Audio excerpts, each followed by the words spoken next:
Since 1923, Quincy Community Theatre has entertained generations of Quincyans. But more than performing to an audience of the Quincy area community, QCT has created its own community in the people who work in the front office and the volunteers who put in hours both on and off the stage to make each performance a production. From performers who auditioned at the old little theater when they were in high school, to current high schoolers growing their love of theater. From people who built a family under the theater's lights, to those who make a show a family affair. There's a rich history of community in Quincy's theater. Some people have a lifelong affiliation with Quincy Community Theatre. Some came to it later in life seeking a sense of belonging, but everyone remembers their first time walking through the doors of one of the theaters QCT has called home. I think we both auditioned the first time, and that was for Do Black Patent Leather Shoes Really Reflect Up? Got involved doing props for No Sex Please, We're British in 1982. Fun show. The first time I auditioned, 1964, I think they had just moved into 13th and Payson. Well, it was 1985, All My Sons. A show came along in 1976, MAME, and I thought, I'm going to audition for Gooch.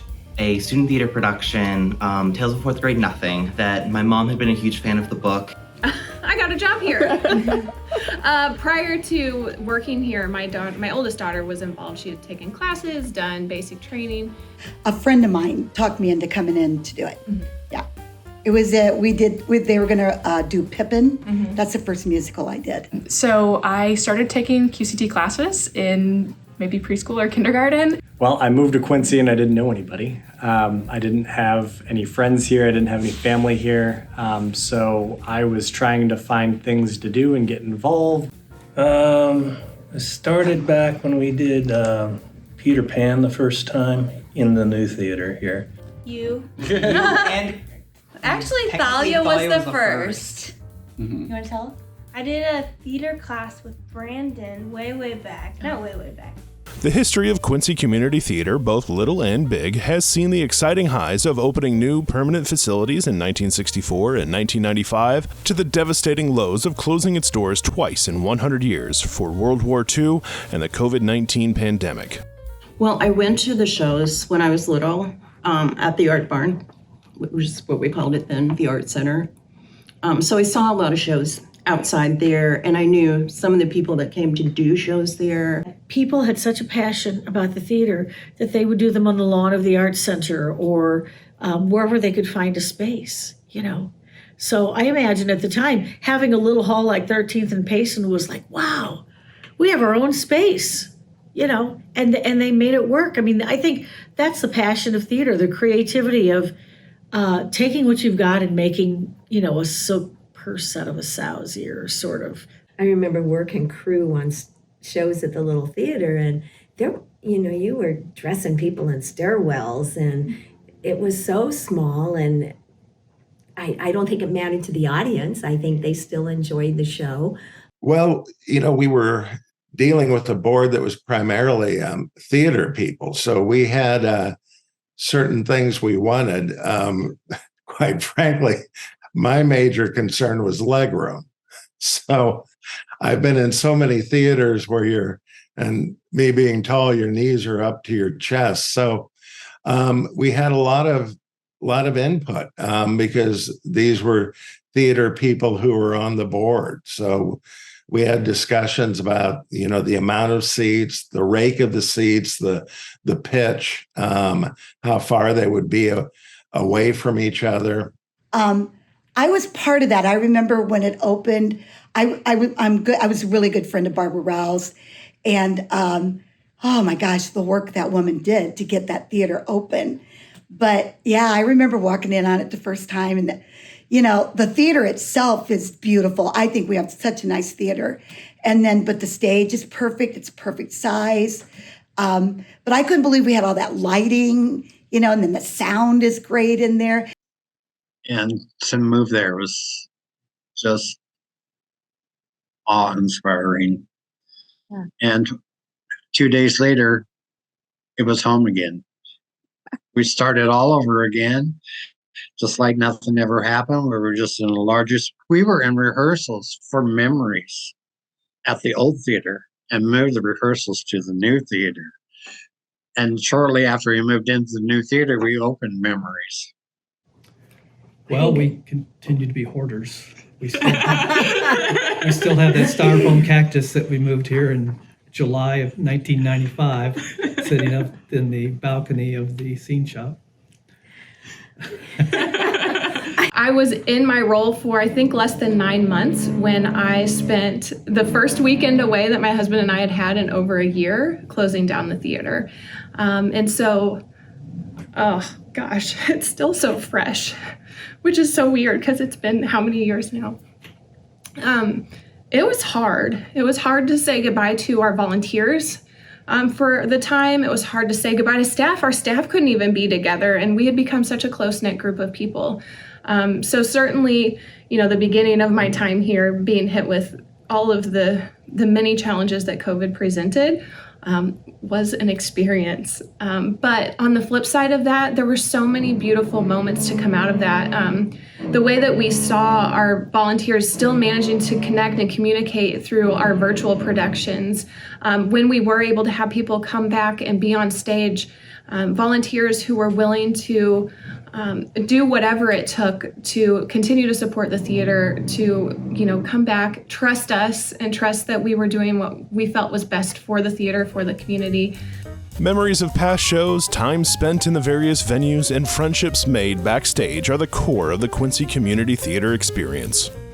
At some point, there was a little bit of turmoil maybe with people that didn't work out for the organization. So then we kind of went to let's find somebody who can rally us together. So that was more of a local person. And Barbara was that person. She was wonderful to come in, and she had community support, she had friends support, and she could direct a good show. Barb was great. She was energetic. She was encouraging. I kid Brandon that, different directors have different styles. And the first play I was in Brandon, and Barbara basically would give you great direction, but she wasn't as hands-on as perhaps Brandon was. So the first time I was in a play for Brandon, I walked out and I delivered my first line, which I think was in Putnam County Spelling Bee. And he said, "Now, Mark, I want you to walk back. I want you to say this. I want you to do it this way." And I just stared at him blinking. And he said, "What?" And I said, "Well, you gave me more direction in 20 seconds than Barbara Rowell gave me in 20 years. So we're doing Dancing at Lunasa. So there was a point in the show where a scene was going on over here in the light, and our house over here was in the dark. So I was just sitting there, but no one was watching because we were just sitting there while the scene went on over here. And Mary Griffith was in the show with me. And the back of the set was this big window. And so I'm sitting downstage, and all of a sudden, out of the corner of my eye, I see Mary, who's supposed to be standing still, slowly backing up to the window. So her back is against the window, and I'm sitting there thinking, what the hell are you doing?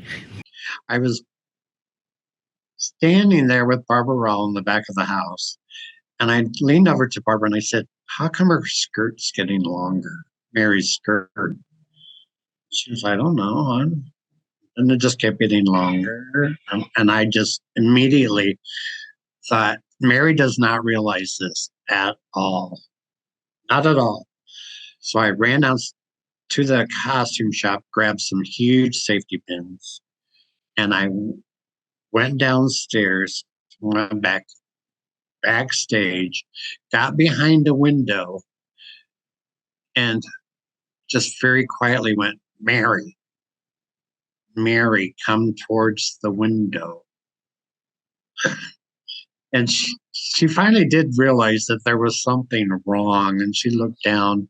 And so nonchalantly, she had an apron on, so she stood in front of the window, pulled her skirt up, And through the window, I pinned her back in her skirt, and she continued acting the whole time. As an audience member, it's hard to like not recognize the impact that like Tarzan had on me. And seeing the authorization from Phil Collins to do the American Sign Language in addition to the singing and the two worlds, one family coming together. As an audience member, you could feel, it was palpable, the energy the students had and the like love that they had to learn American Sign Language. And that's extended long past the show has ended. When asked what the legacy of the Quincy Community Theatre is and what the future of the organization holds, the support and love shown for QCT's student theater program was thunderous. Oh, classes. Everyone should take them. Everyone and anyone. I love them so much because it's not even about, like, it's not you have to be a theater kid to understand it. It's just basic life skills, like learning to talk in front of other people, communicating ideas, collaborating, being creative. And it's a really great place to try new things and meet new people. You know, what we do here with classes and going into the schools and allowing school kids to come and experience live theater, I have not really seen that anywhere else in the country. That's our longevity. If we aren't raising these kids through our program, you know, many of them have left to become professional actors and actresses, right? I think what helps a lot is the student theater, and we get kids hooked on theater at a young age, and they keep coming back as adults. And ultimately, the most important part of Quincy Community Theatre is the community. The friends we make, the volunteers who become family, and the audiences we entertain. They all make up the past, present, and future of Quincy Community Theatre. You know, when I started with Hello Dolly, there's a group of us that started with that show, and like we've got a bond, you know, between us that it's like that was our first show. Like, you know, so like Jason and Ruth are the other two of us that are like still doing shows that started on that show, and but like we still have, you know, like, talk to each other. For me, my best friends are theater friends.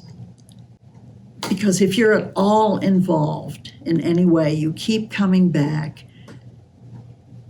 You meet people, you kind of stay in contact, whether you're ushering, whether you're sitting in the audience. And I think that it's continuous. Volunteers become like family. Other kids in your kids' class become like family. You know, I each year go to the showcase to watch my kids. And this year, as I was watching, I noticed like, oh, there are like 3 or 4 kids who aren't here this year because they graduated or they're out of college. And I have to say, over the how many years? What is it, 76 to 2023? How many years is that? 40-some? Almost half of the 100-year celebration. Let me see. Yes. During that time, I have made some lifelong friends that are still friends to this very day. It's no wonder that showmances and sometimes marriages come out of that. Not that QCT is a dating ground, but it is a great way to meet people and develop lifelong friendships or even lifelong romances. So we met at auditions for Oklahoma. I guess take after my father and can be pretty friendly to new people. So I didn't recognize him, so I introduced myself and asked him who he was.